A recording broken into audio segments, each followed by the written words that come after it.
السلام علیکم سامعین وقار، آئیے شروع کرتے ہیں سوالات و جوابات کا سلسلہ۔ آج تمام کے تمام سوالات ابو البشر سیدنا آدم علیہ السلام سے متعلق ہیں۔ بسم اللہ الرحمن الرحیم۔ سوال نمبر 1، حضرت آدم علیہ السلام جب آسمان سے زمین پر تشریف لائے تو کیا حضرت حوا بھی ان کے ساتھ ایک ہی مقام پر اتریں؟ جواب: حضرت حوا سعودی عرب میں مقام جدہ یا عرفات میں اتری، مگر نزول آدم علیہ السلام کے بارے میں روایات کچھ مختلف ہیں۔ نمبر 1، بیت الحرام میں اترے۔ نمبر 2، جزیرہ سرندیب کے ایک پہاڑ جبل بوز پر اترے۔ اس پہاڑ کے 3 نام بیان کیے جاتے ہیں۔ نمبر 1 راہون، نمبر 2 بوز، نمبر 3 دجنی۔ مگر نسبت آدمی کے حوالے سے یعنی حضرت آدم علیہ السلام کے حوالے سے اسے کوہ آدم بھی کہتے ہیں، اور حضرت آدم علیہ السلام نے اس کو خود جبل مقدس کا نام بھی دیا ہے۔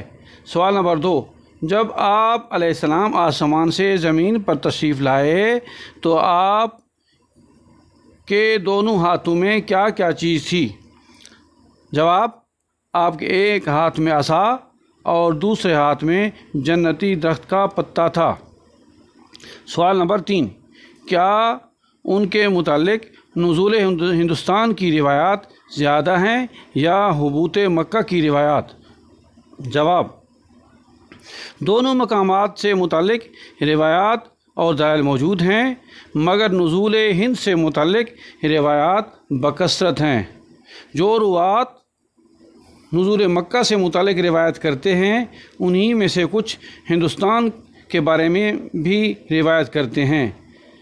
خیال رہے اس وقت تذکرہ فقط ہندوستان کا تھا، کیونکہ جزیرہ سرندیب سری لنکا بھی ہندوستان ہی میں داخل تھا۔ سوال نمبر 4، حضرت آدم علیہ السلام کتنے سال توبہ کرتے رہے اور کس مقام پر؟ جواب: 300 سال تک۔ زیادہ تر روایات کے مطابق آپ بلاد ہندوستان میں ہی مملکت ہندوستان میں ہی تشریف فرما رہے تھے، یعنی اس وقت جزیرہ سرندیب سری لنکا بھی ہندوستان میں ہی داخل تھا۔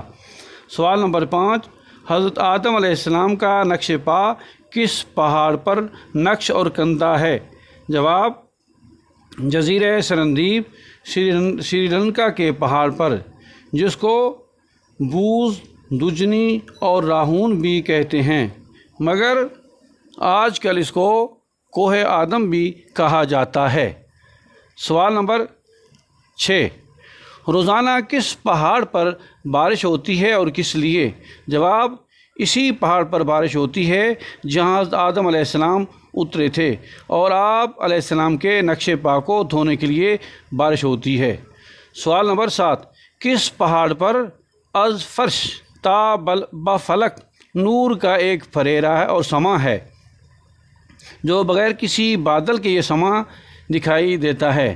جواب: اسی پہاڑی پر آپ کے نقش پا سے تا بفلک نور کی ایک چمک دمک ہے اور نور کی شعاؤں کا ایک سلسلہ ہے۔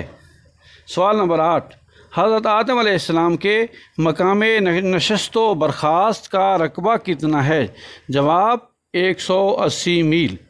سوال نمبر 9، آپ کے 300 سالہ آنسوؤں سے کتنے درخت پیدا ہوئے؟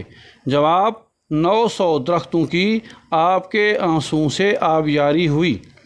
سوال نمبر 10، سنا ہے قبولیت توبہ کے بعد بھی آپ علیہ السلام روتے رہے، گریاں کنا رہے، وہ کس لیے؟ جواب: جی ہاں، قبولیت توبہ کے بعد سال بھر شکرانہ کے طور پر آپ علیہ السلام خوشی کے آنسو بہاتے رہے۔ سوال نمبر 11، آپ کی اولاد میں آپ علیہ السلام کے ولی عہد کون تھے اور آپ کے بعد نبی کون بنے؟ جواب: آپ علیہ السلام کی اولاد میں آپ کے ولی عہد حضرت شیس علیہ السلام تھے، جو آپ کے بعد آپ کی اولاد میں پہلے نبی تھے۔ سوال نمبر 12، شیش کا کیا مطلب اور کیا معنی ہے؟ جواب شیش کا معنی ہے تحفہ ربانی یا عطاء الہی۔ سوال نمبر 13، شیش علیہ السلام کو کتنے صحیفے دیے گئے؟ جواب شیش علیہ السلام کو 50 صحیفے دیے گئے۔ سوال نمبر 14، آدم علیہ السلام کے نقش پا کی پیمائش کتنی ہے اور ان کے قد کی طوالت یعنی لمبائی کتنی ہے؟ جواب آدم علیہ السلام کے نقش پا قدم کی لمبائی 70 بالشت ہے اور آپ علیہ السلام کا قد 60 ہاتھ اونچا ہے۔ ویڈیو میں نشان قدم آپ کو صاف صاف دکھائی دے رہا ہے۔ سوال نمبر 15، آپ کے 2 قدموں کے درمیان کتنا فاصلہ سمٹ جاتا تھا؟ جواب 2 یا 3 دن کا فاصلہ۔ سوال نمبر 16، آپ کے سفر نامے سے روئے زمین کو کیا شرف حاصل ہوتا تھا؟ جواب جہاں پر آپ علیہ السلام کا قدم پڑ جاتا وہ جگہ آبادیوں، بستیوں یا نہروں، دریاؤں میں بدل جاتی، اور جہاں پر آپ علیہ السلام کے قدم نہ پڑتے یا نہ ٹکتے وہ جگہ ویرانے اور جنگل کی صورت اختیار کر لیتا۔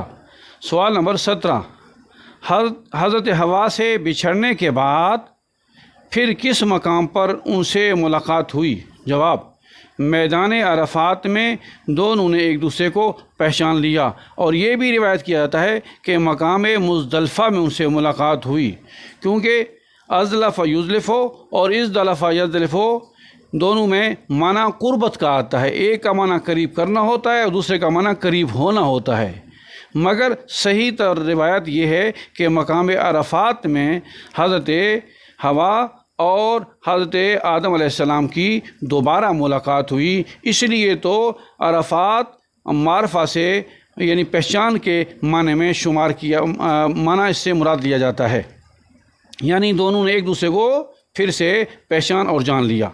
سوال نمبر 18، حضرت آدم علیہ السلام نے کل کتنے حج کیے؟ جواب 300 حج اور 700 عمرے۔ یہ روایت ہے حضرت ابن عباس کی، مگر کچھ دیگر روایات میں استعداد کے برعکس کچھ کمی بیشی بھی بتائی گئی ہے۔ ایک اور روایت کے مطابق 1000 بار بیت الحرام کی طرف آپ پیدل چل کر گئے اور 1000 بار سوار ہو کر آئے، مگر اس روایت سے یہ مستفاد نہیں ہوتا کہ آیا آپ حج یا عمرہ کی گھر سے یہاں تشریف لائے یا فقط زیارت کرنا مقصود تھی یا صرف طواف کرنا۔ سوال نمبر 19، سانحہ حابیل کے کتنے سال بعد شیش علیہ السلام پیدا ہوئے اور قابیل کہاں چلا گیا؟ جواب قتل حابیل کے 130 سال بعد حضرت شیش علیہ السلام پیدا ہوئے، جبکہ قابیل اپنی بہن قلیمہ کے ہمراہ یمن کے شہر عدن میں جا کر رہائش پذیر ہوا۔ سوال نمبر 20، آدم علیہ السلام نے اپنی اولاد کو کیا نصیحت فرمائی تھی؟ جواب اے میرے بیٹو اور میری بیٹیوں، میرے اور اپنے دشمن ابلیس سے بچتے رہو، اس نے جھوٹی امیدوں اور دلکش باتوں کے ذریعے مجھے جنت سے نکلوایا اور زمین پر لے آیا الی آخری۔ سوال نمبر 21، حضرت آدم علیہ السلام کی قبر کس مقام پر ہے؟ جواب اس بارے میں بھی روایات کچھ مختلف ہیں۔ نمبر 1 مکہ کے مسجد خیف میں، نمبر 2 غار جبل ابی قبیس میں، نمبر 3 جبل مقدس یعنی اس پہاڑ پر جہاں حضرت آدم علیہ السلام آسمان سے زمین پر تشریف لائے تھے۔ اس پہاڑ کے بھی 3 نام بیان کیے جاتے ہیں، بوز، راہون اور دجنی۔ حضرت آدم علیہ السلام اسی پہاڑ پر حضرت آدم علیہ السلام کا مزار ہے۔